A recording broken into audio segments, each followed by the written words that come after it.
Okay, good morning, everyone. My name is Jessica Lopez, Communications Coordinator here at United Ag. Welcome to Health Chats. In recognition of Mental Health Awareness Month, we're proud to offer this complimentary episode for our members in partnership with Spring Health. And with us today, we have Carrie and Briget from Spring Health, our mental health partners, who will share their insights on safeguarding your mental health. Briget? Thank you so much, Jessica, and hello, everyone. It's so nice to be here with you all. We all are probably here because we are feeling it and or are very curious about what safeguarding our mental well-being actually looks like for us. Okay?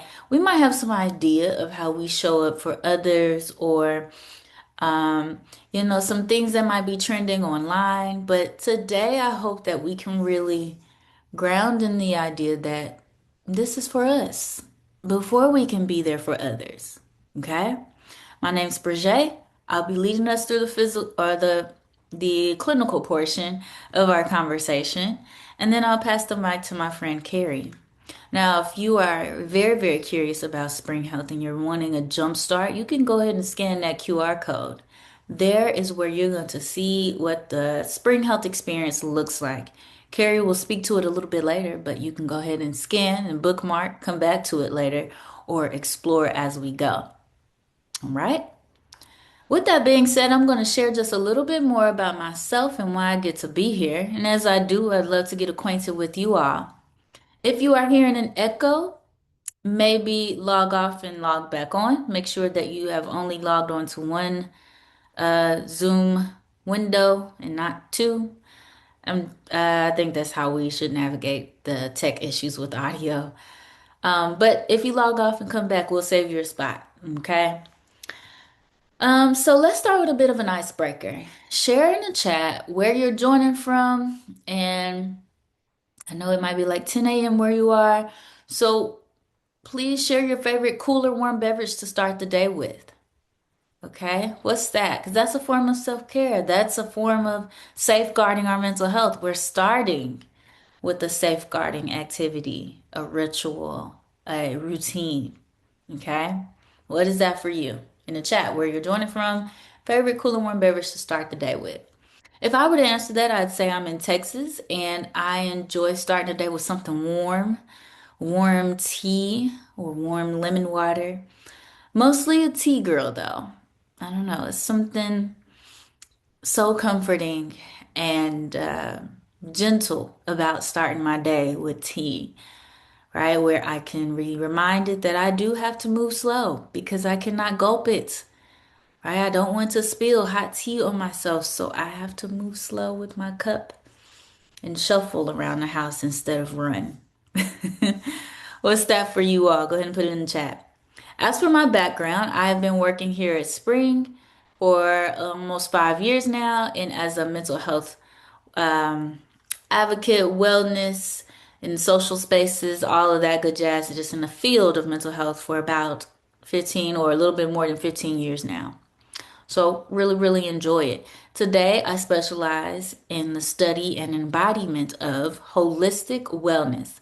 And basically, what we like to do with that practice is make sure that we're taking care of all areas of our human experience. Okay? That's mind, body, soul. All right? All of it is interconnected. All right? Social well being, spiritual health, physical, emotional, all of that. Outside of work things, I enjoy snuggling with that girl over there. She's made her way back to her little nest. That's my Dobie Shanti. I also enjoy listening to music, collecting art, spending time outside, and loving on my family and my friends. These things are my ways, my tools that I get to pull from when it comes to safeguarding my mental health. And you all have already started. I'm just here to affirm you on your journey, and I know that you've got yours. So if you're already thinking about what do I enjoy for self-care, I want you to hone in on it because I'm going to ask you about it a little bit later. All right? What is that for you? Oh, many of us are in California. Okay, so about 10-ish, 9-ish, 10-ish, somewhere in between. And we all enjoy some coffee. I gotcha. We're coffee fans here. Love, love, love. All right, something warm. I gotcha. All right, let me share with y'all what's on today's agenda. Today, we're going to start by defining mental health and getting some understanding of what it can mean to practice having a pretty solid emotional hygiene. All right, a solid emotional hygiene practice. What does that look like for us? Then we're also going to talk about the importance of healthy coping skills, self-care techniques, and then I'll be passing the mic to Carrie to share more on your resources and your benefits. So, you all again are in for a treat, and I hope that you get what you need, right? Get what you need, you leave the rest, but you walk away feeling seen, right? Feeling affirmed. Okay? Okay. Let's start here. What is it that you think you might want to walk away from this training with? What is that for you? Huh? So let us know that in the chat. Would you say coping skills or Bridget, what is emotional hygiene? Please tell us what that is.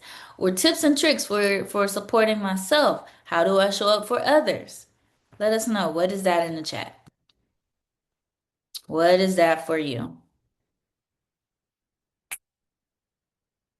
Maybe we think on this. This is an opportunity for us to set our intentions for the day, opening our hearts and our minds up to new insights for ourselves or those close to us.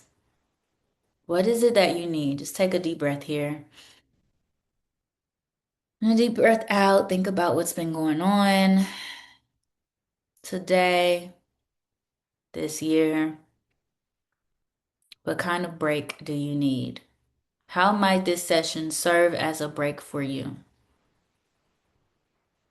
Coping skills, learning to cope with negative emotions whenever we have a bad day and facing difficult situations, whether it be at work or at home.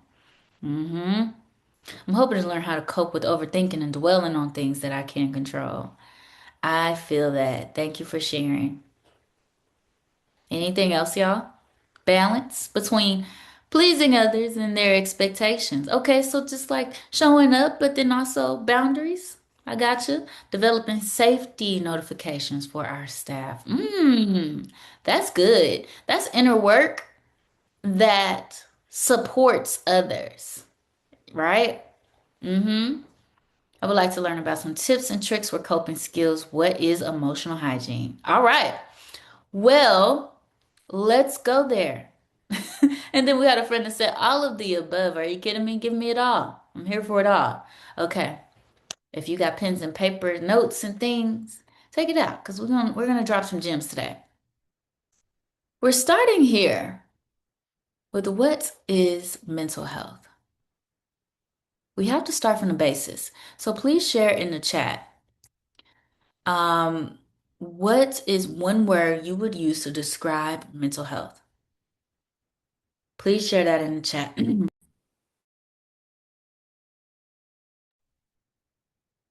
What would you use? Sanity, okay.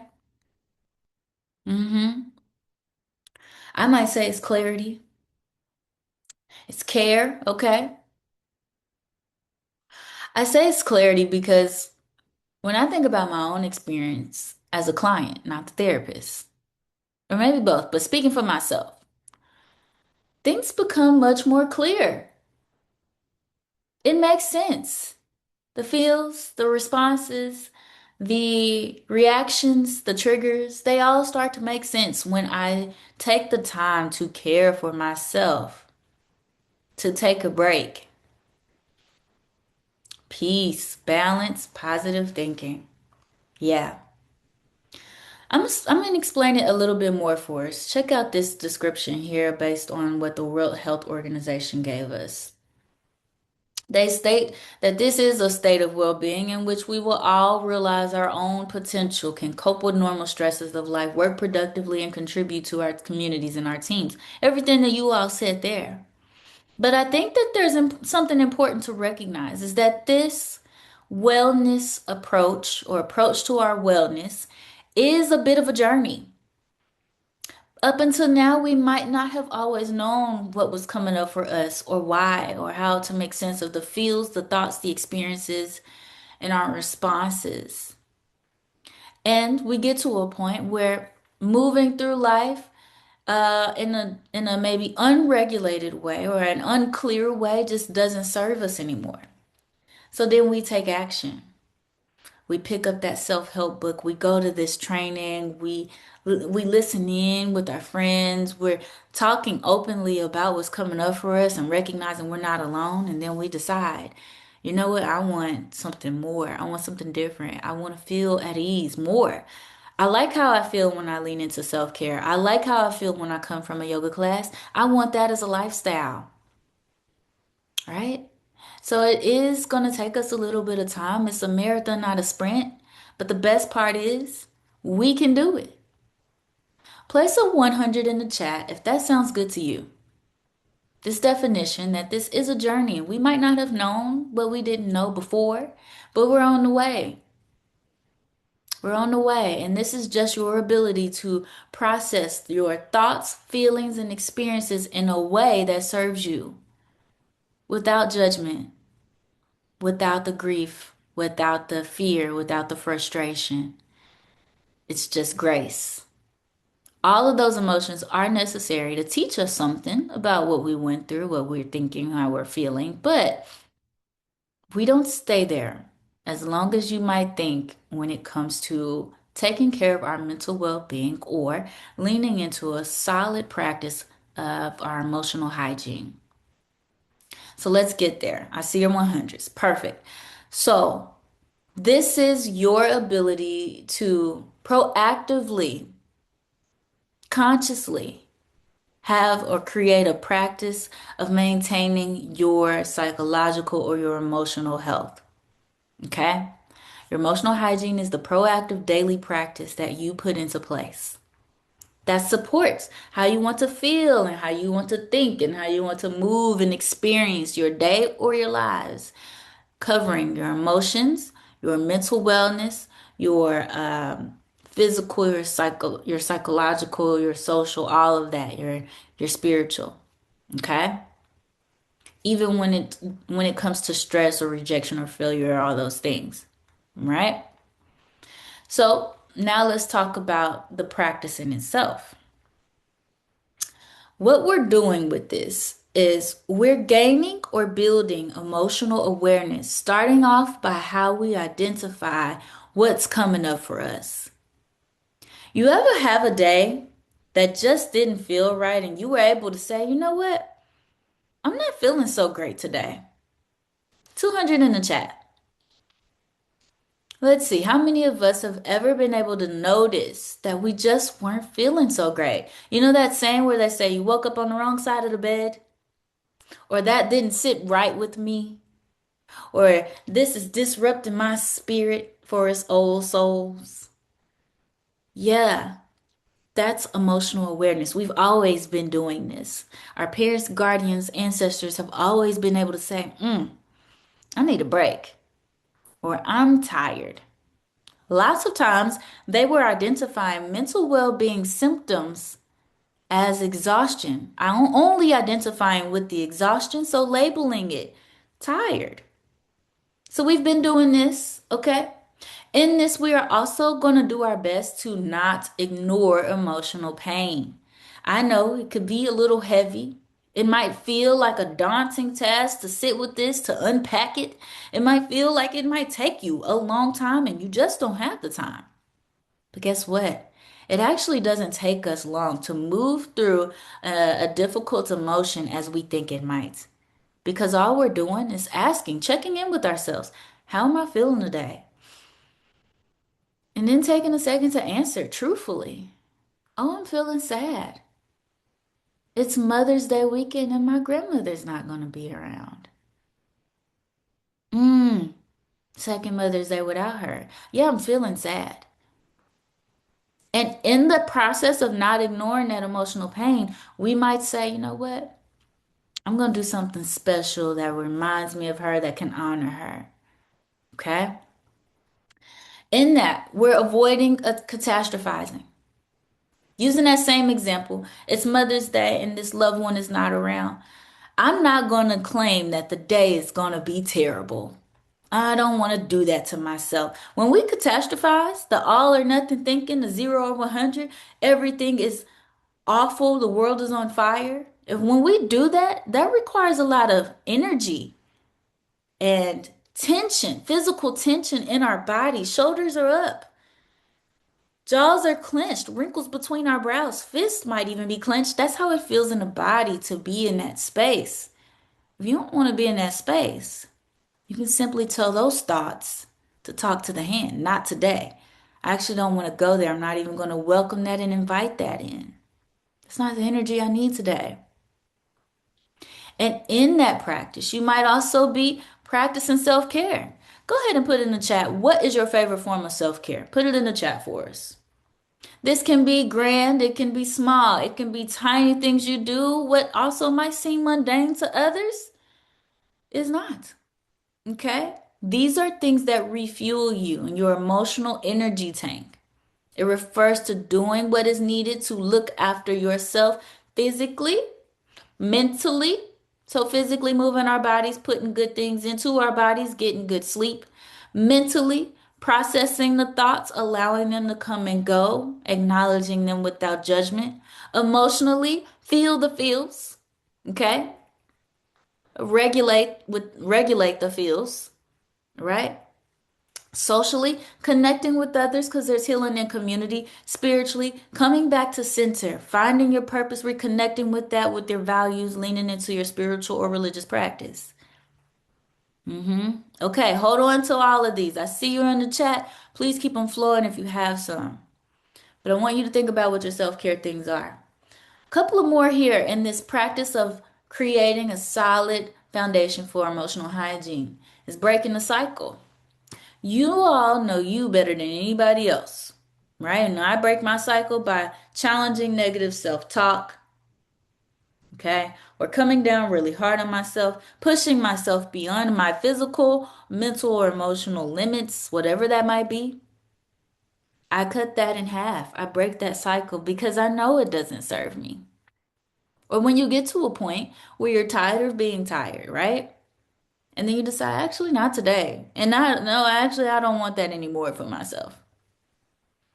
Yes, I see you all going on hikes, working in the backyard, cleaning. Another friend said that in another training, and I was like, yeah, clearing the space is indicative of a clear mind. Now, did you all know that symptoms of stress, burnout, and anxiety can show up in the body? Go ahead and place a 300 in the chat if you recognize that. That when you feel stressed, you have a migraine, your blood pressure might go up, you feel tension in your muscles and your back, your neck. I can't stand to wake up with a crook in my neck. It's terrible to have to turn on your whole body. Right? Inflammation, immune sickness and things. Yes, lots of 300s. Here's some more examples of that, of how the mental and the physical are all connected, which is why I really do enjoy the study of holistic wellness because we need to talk about all of it. Okay? The mind body connection is that concept that has been studied by philosophers, scientists, healthcare professionals for centuries. I'm also really glad that our doctors, our medical doctors, are asking about stress levels when they assess. Okay? This is referring to that relationship between mental and emotional states and the physical. So, a mental and emotional state might be anxiousness, irritability, so we get a little spicier than usual, restlessness, racing thoughts from the moment we wake up to the time we are trying to go to bed, those thoughts are going. Sometimes I have to tell myself, okay, one thing at a time. What am I going to do right now? Okay. Overwhelm and difficulty concentrating. Now, how might that manifest in the body? Through muscle tension. Okay. When we're stressed, we're not breathing as deeply as we need to. We're not leaning in, that diaphragmatic breathing is not active. It's short, it's very restricted. Therefore, our body goes into fight or flight protective mode.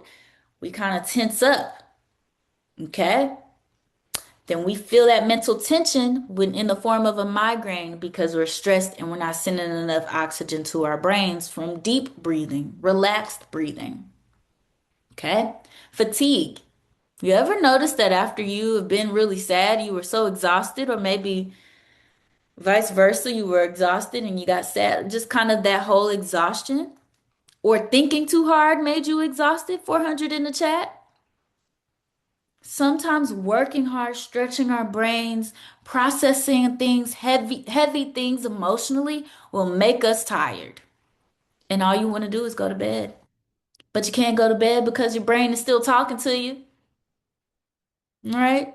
Or you're struggling with sleep disturbances, you're moving and tossing, having difficult dreams. So you get up and you go to the kitchen for a snack because now you've got a craving for a crunch. That's physical, that's gut health. Or gut health can be altered and changed due to stress. I would know. There's something called the leaky gut, y'all. Check out the Gut Brain Connection on Netflix. It's amazing. It's a good documentary. So that is the connection there. I just want to make sure you have the nuances of our emotional well-being, mental health, and how to really kickstart our practice of emotional hygiene. I also like this one really quickly is because our bodies will tell us before we recognize that we're stressed. Place a 450 in the chat if that's relatable to you. Went to the doctor and they said, your blood pressure. Something's different. What's been going on for you? And then you go, it has been a really busy season at work. Ah, we did have that family emergency that happened. That was my dad. My dad's a personal trainer. He eats relatively light, clean, all that good stuff, trains, moves his body regularly. And one year he called me, knowing I'm a therapist, he goes, I went to the doctor and they said my blood pressure was high. And I said, Dad, it was a really stressful season for our family. You remember what a couple of months ago? And it all started to click. It all started to make sense. Okay? I see your 450s. All right. So let's talk about coping as a form of self-preservation. Okay? When you think about this, after even a small moment of self-care, after 5 minutes outside, after you've had a sip of coffee, after you've got to play one game on your phone, you had one session at the float tank, you got to stretch your body for just 10 minutes, you got to sleep in an extra 30 minutes. Please share in the chat how you usually feel. Remember that self-care thing I asked you about? Put in the chat one word to describe it. Is it calm? Is it lighter? Is it clearer? Is it grounded? Do you feel rested, supported, recharged, or no change? You can tell us that too. Everything we go through is here to teach us something better, refreshed, relaxed. I feel calmer, more joyful afterwards. Exactly. Now, when I realized that there were things I was doing that impacted me in that way, I said, I need this more often. So I went on a mission about 3, 4 years ago to create a life I didn't have to vacation from. That meant I was curating a lifestyle that included all the things that I know really make me feel like you all are sharing here. And that's what we're going to talk about. But before we even get there, we have to be clear and understand why this is even important. Why does this matter to begin with? You all know that life is going to life. There will be changes and transitions and situations that come up or that we are involved in or have to navigate that we may not have ever been in before. And having coping skills in place and ways to regulate is really cool because it's a toolkit that we get to pull from to help us and support us through life as it is lifing. Okay? So it's going to help us navigate these difficult times, regulate so that we can think clearly about what our next steps may be. It helps us in responding versus reacting, because there's a difference there. Allows us to find hope because we're coming from a grounded space when we have to deal. Right? When we have low levels of coping skills, we are at a higher risk of mental health issues, mental illnesses than others with higher levels of coping skills. And there's no competition in what your coping skills look like. It's just a matter of how often you engage.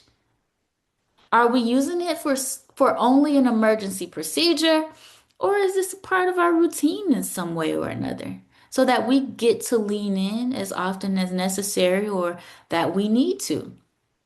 All right. Now, do note that gaps in coping skills can inhibit our ability to solve problems and make those choices and decisions effectively. Okay.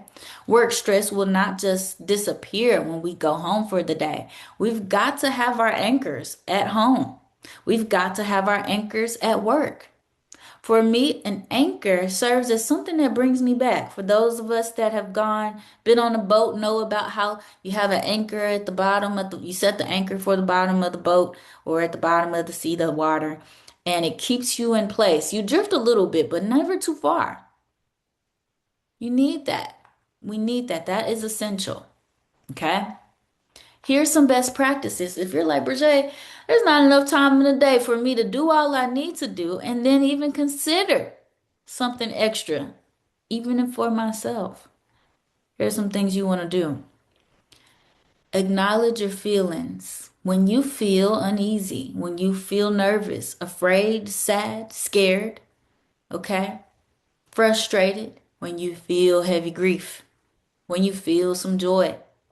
Acknowledge that without judgment. That's a mindful practice because those thoughts come in, and sometimes we're like, oh, you know better, or I should have always done this, or I knew better. I knew, and the shouldas and the couldas and the wouldas come in. No, no, no. We want to acknowledge, oh, I feel uneasy. Oh, I feel sad. I feel worried. And in acknowledging our feelings, we find relief almost instantly because we called it out, we labeled it. Instead of having to figure out and run through page after page in our minds of what this actually is coming up for us, we know. And now we can talk about it, even if it's in a journal. Some of us find comfort talking to our friends, maybe doing voice memos. I find comfort in writing in a cool looking journal that reminds me of the Victorian or Bridgerton era. Okay.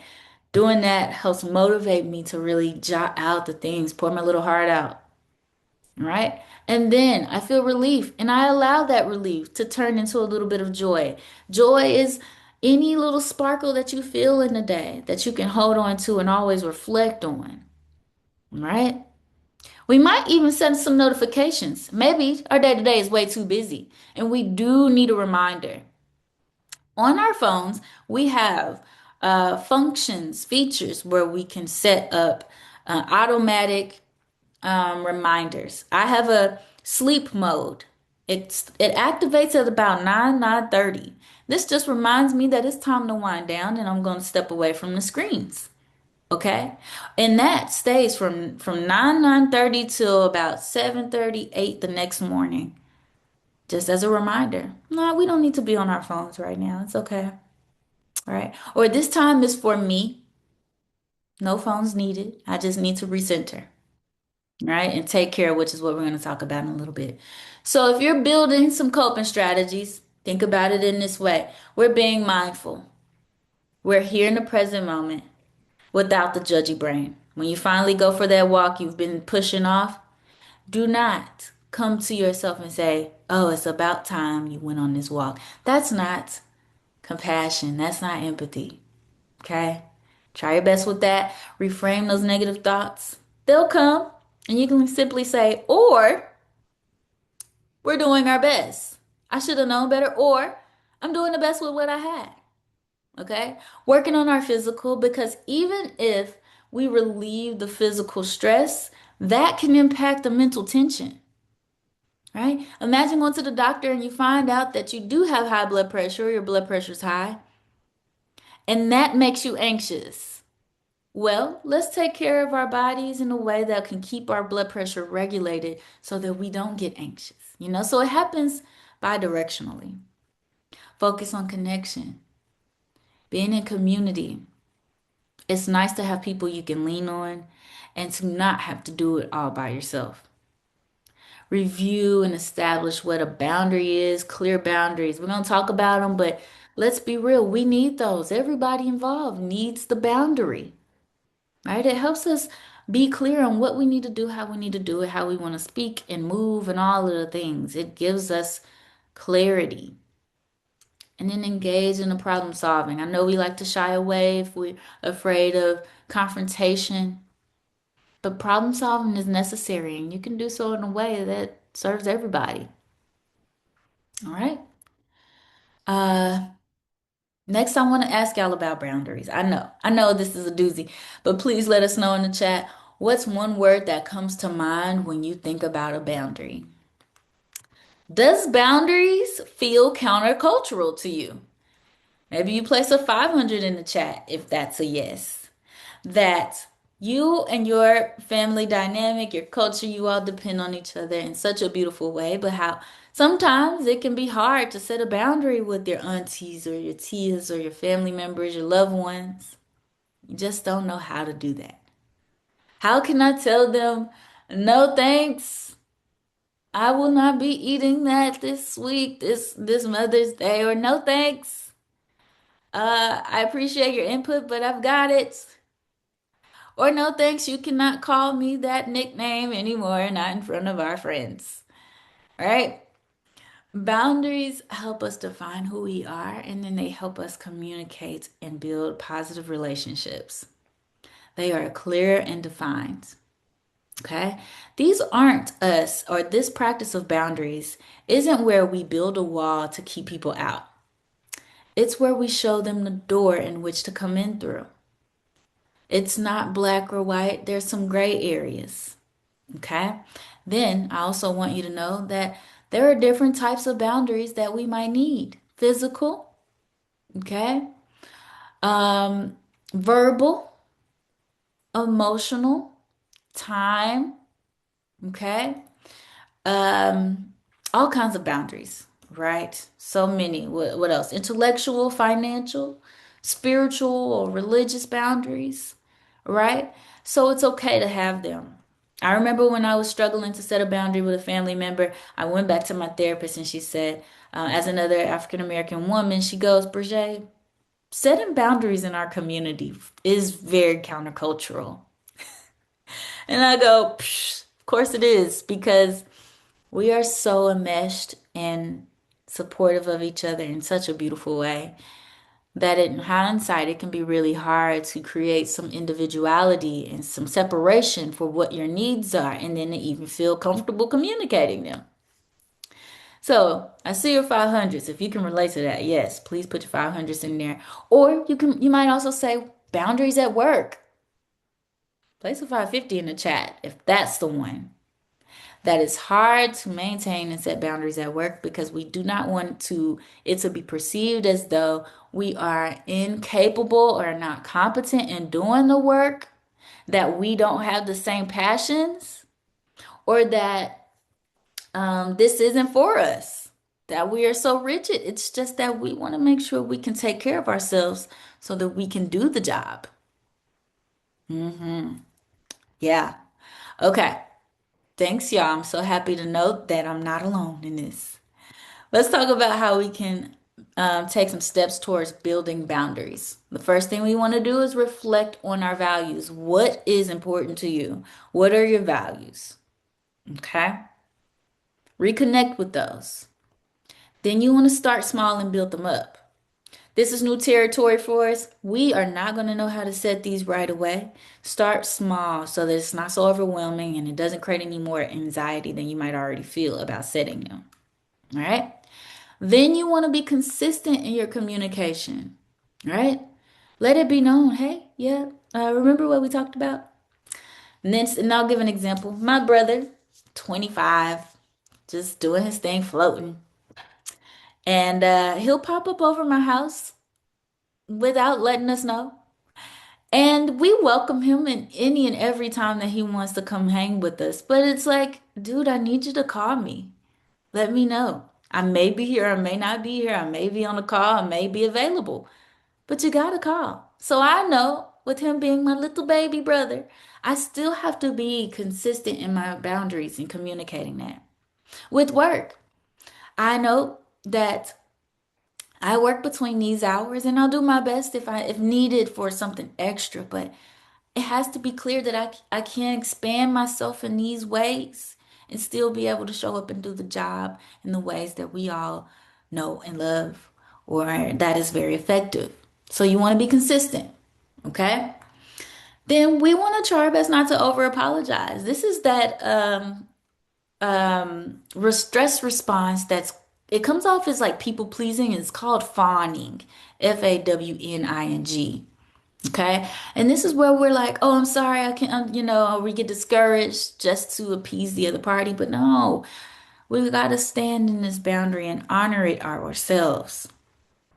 The next is to acknowledge the discomfort, even when we're speaking on the boundary.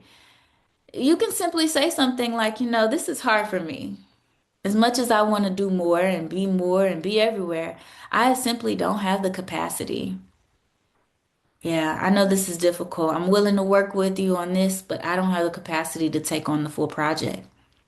This is hard for me to admit to. It's hard for me to ask for help. Acknowledge the discomfort. And then finally, take good care of yourselves. This might have been something you do first because we can approach the rest of these from a grounded space. Self-care helps us ground. Okay? Another way I like to think about self-care as a treat to you from you. How many of us feel like sometimes it just doesn't feel like enough hours in a day to lean into self-care? Place a 600 in the chat. If you can relate to that, I see you. I get it. We're wearing multiple hats. We've got all these responsibilities. We're usually the fixers, okay? The problem solvers, the doers, the strong friend. Maybe we're navigating parenthood solo, or we are navigating new transitions that are difficult. Okay. Life is lifing with expenses, and it just doesn't feel like there's enough time in the day. Guess what? Tiny things you do count as self-care. Those tiny moments you give yourself, they count as self-care when you've had your coffee or your tea in the morning before you speak to other humans. Getting up just a little bit early to ease into your day, right? Your self-care refers to anything you do to keep yourself mentally, emotionally, physically, socially, and spiritually well. Okay? One thing you do. If you don't practice self-care, even with that small thing on a regular basis, you'll feel it. You'll feel it. How do you all feel when you don't, when you haven't had time to pour back into yourself, get your hair cut, your nails done, your hair done? How do you all feel? You feel a little off? You feel like it's just kind of heightening the stress? I know of a quote that they say when you look good, you feel good, right? Or how do you feel when you haven't had your coffee in the morning? How do you feel when you haven't gotten to move your body, go to your classes, or go for your walks the way you need? How do you feel when you didn't get to start your day with a smoothie? When you haven't had something fresh to eat? How do you feel? When you have been missing out on your stories, your movies, your shows, when you are behind in your Bridgerton binge, how do you feel? You need it, right? I know I do.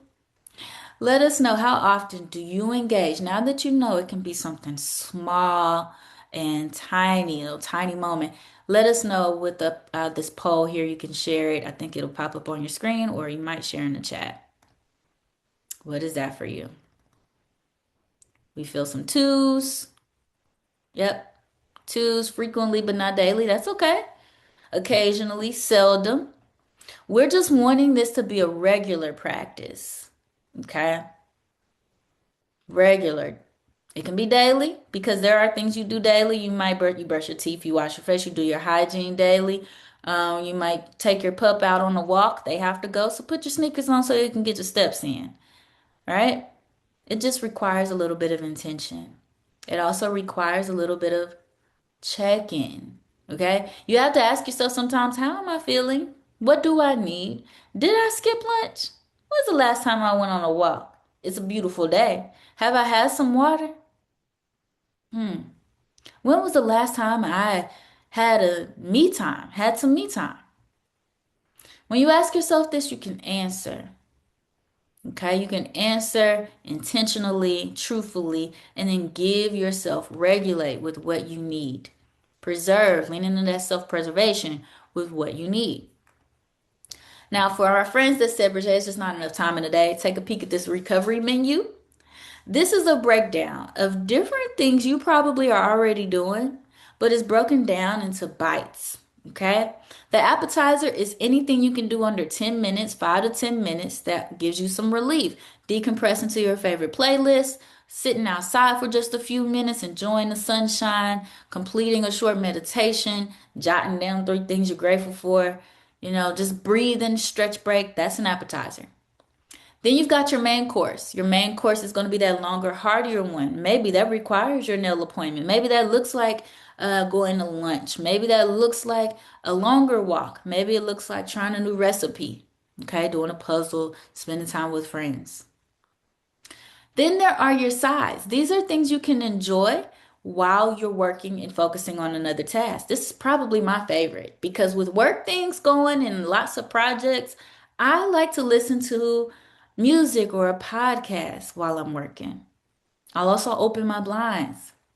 All right. What would you say are what's your favorite side when it comes to a self-care to add to your day? What is that? Your favorite self-care side? Go ahead and put that in the chat. Maybe it's listening to music. Maybe it's opening the blinds. Maybe it's having tea or coffee while you work. Sometimes we're like, I just need to go get a refill and I'm good. Right? I can get into it. Adding plants or pictures or affirmations on your desk, pictures of your kids and your loved ones. That's a side. Okay? Opening the blinds. Okay? Pulling your pet in their bed next to your desk just so you can sneak a little snuggle in really quickly. I do that often with my girl over here. She's over there now, but usually she's like right here. And I'll just move my foot over next to her, get a little love, what do we call it? Skin to skin. Okay, I see you all listening to worship music, podcasts. Yes, singing while we work. Especially if you can't. If you are not the best, then yeah, go for it. And then there are your desserts. So this is where we're binge watching our shows. We might decompress with playing video games or scrolling just to check out socials, check in with friends. Okay? This is your recovery menu. And then just to round out, we've got a couple of more slides here. I'm gonna breeze through the others because we want to be mindful of our time. This is a really good one for balance. So basically, throughout our day, we might need to ground. We might need to come back to center. A gentle morning reset is a great way to give yourself that gift. Okay, start your day slowly instead of jumping into urgency. Take a few deep breaths. Pause before checking your phone. Ask yourself, what do I need today? Midday pause breaks are short breaks that help prevent overwhelm from building.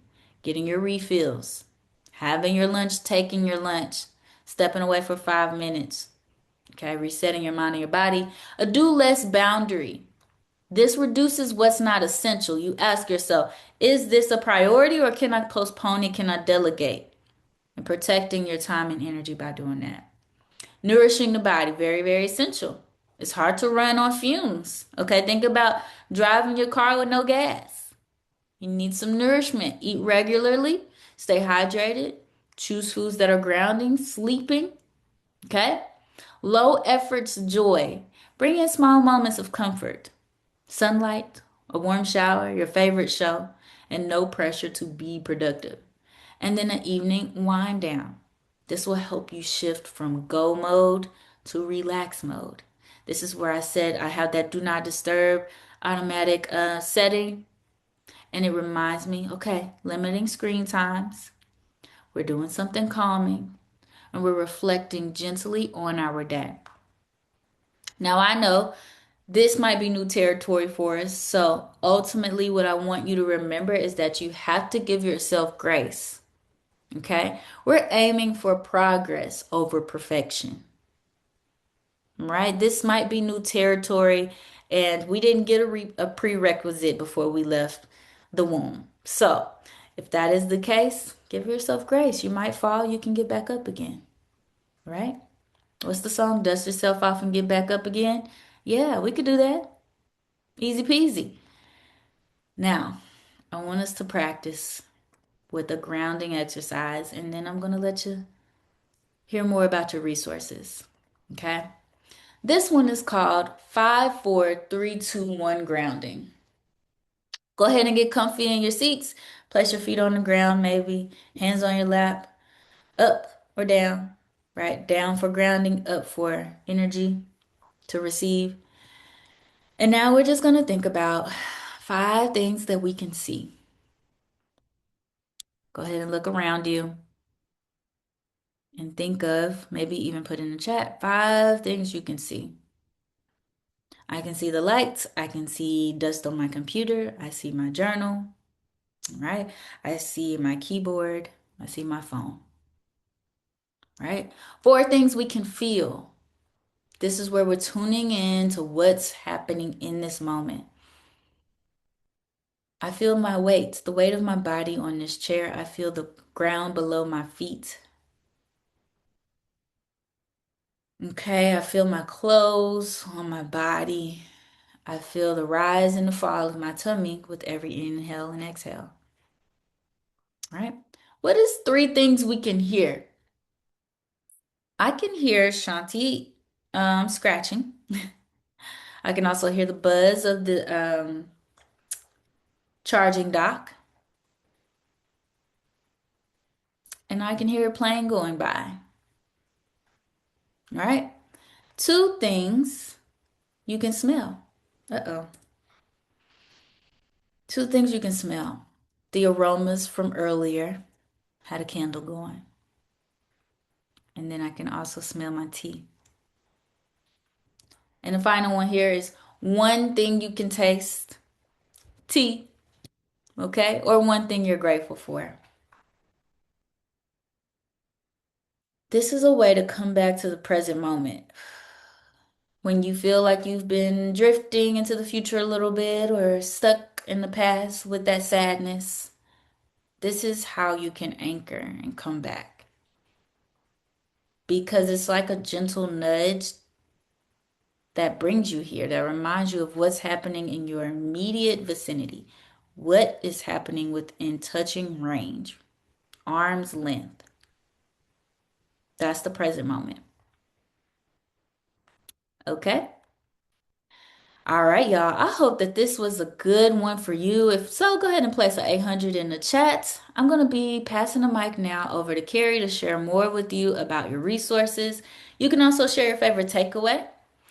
Either way, I am so excited and happy that we got to connect, and I hope you treat yourself for all the wonderful inner work you've done for yourself and anybody else that you get to connect with. Thanks, Brigette. And thanks to all of our friends who came to take a moment for themselves today. Clearly, that is one of the first steps in safeguarding your mental health. So you are already part of the way there. So I'm going to talk to you a little bit about your Spring Health benefit, and I'm going to start by showing you a picture of the full spectrum of services that we offer. And this visual really shows how Spring Health benefits come together to meet you where you are. It's our goal to take the guesswork out of finding the right solution for you. Maybe you're just curious, or maybe you feel like you could use someone to talk to. If even a small part of you is thinking this could be helpful at some point, it's really easy to take that first step. And obviously, for you all, it would be your second step because your first step was coming here today. And maybe you're thinking, I feel fine right now. Like I could just use some deep breathing or something like that. And I don't need actual therapy. And that's fine. Maybe you're thinking, maybe later, not today. Again, totally fine. That makes sense. Most people don't wake up thinking, like, today is the day I sign up for therapy. But what we see over and over is that the people who benefit the most are not always in crisis.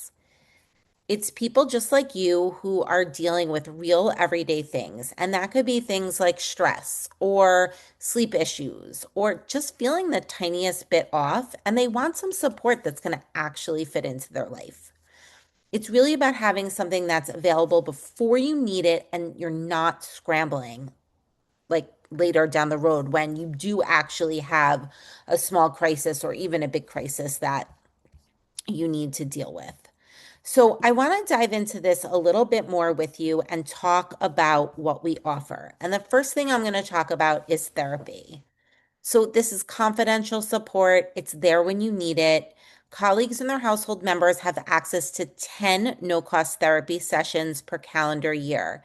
So, that's time just for you to talk to somebody who will be there to support you through anything that you might be dealing with. In addition to therapy, we offer a lot of other services, which I will get to in a bit. But first, I want to walk you through how to get signed up. It only takes a few minutes. You don't have to commit to anything today. It's just getting that access so it's there when you want it. So it's giving you the option for support, which really can make a difference.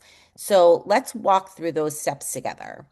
The first thing you're going to do is download the app, which Brigitte shared that QR code at the beginning, and I'm going to share it again at the end. Once you download the app, you're going to take a brief assessment, and from that assessment, you will get a personalized care plan. And that care plan, you can start booking your appointments right away, but you do also have access to something called a care navigator. And the Care Navigator is really great. It's like a mental well-being personal assistant. So perhaps you have questions about what happens after you use those 10 no-cost sessions. Maybe you're wondering about how to sign up a dependent, or maybe you're wondering how to best find the right therapist. The Care Navigator can help with all of that, and it doesn't take away from your 10 sessions. And then, of course, quick access to care. So typically, we can provide you with an appointment in just a couple of days. If you are looking for some self-guided support in between sessions or anytime, we have a whole section on our website, on our platform that can help you. And I don't know if you noticed, but Brigitte is sort of like the woo-woo friend of the group, and she's real good at this stuff. I am not. I need somebody to help me. I need somebody to walk me through that exercise, to remind me how to do the deep breathing, to remind me what the the 5 steps of 5, 4, 3, 2, 1 are. Wait, which one is here? Which one is C? So, right on our platform, we have tons of that self-guided information. One of those is called Journeys, and this is information that's categorized in groups. So you'll see we have things for families, neurodiversity, managers and leaders, all the things you see on the screen, and a lot more, such as a whole library of those awesome guided exercises that Brigitte is so good at, and I am not. So we definitely encourage you to check those out. If you like a small group conversation, we have something called Wellsprings. You can find these at wellsprings.springhealth.com. And these, there we are. Thank you. These are led by a clinician. They're small groups. You're on camera, you're on microphone, and you really can dive into a topic. You can see some of them on the screen. They change quarterly, lots of different topics. So check those out. And now we'll go ahead and give you that QR code again.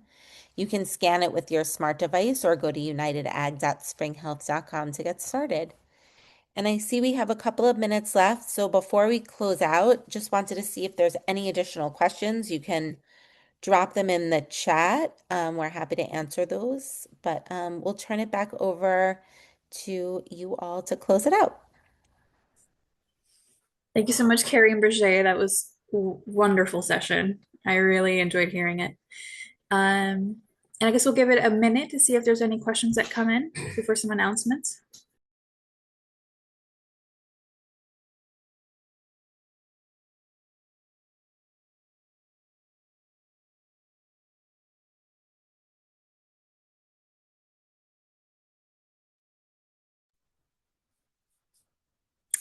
Looks like we have no questions today, which is great. So just some quick announcements. If you really enjoyed this session, we do have the same session today at 3 p.m., but in Spanish. And so if you would like to register for that, you can go to unitedag.org/events, and we have the Spanish link there for registration. And then also stay tuned for our next Health Chats episode, and that same link will take you to our next session on July 16th on nutrition. And last but not least, if you haven't followed us on social media yet, we are on Instagram, Facebook, LinkedIn, and Twitter, or X, where you can stay in the loop of all these events that we're having throughout the year. Thank you so much, everybody. Thanks, everyone. Take care.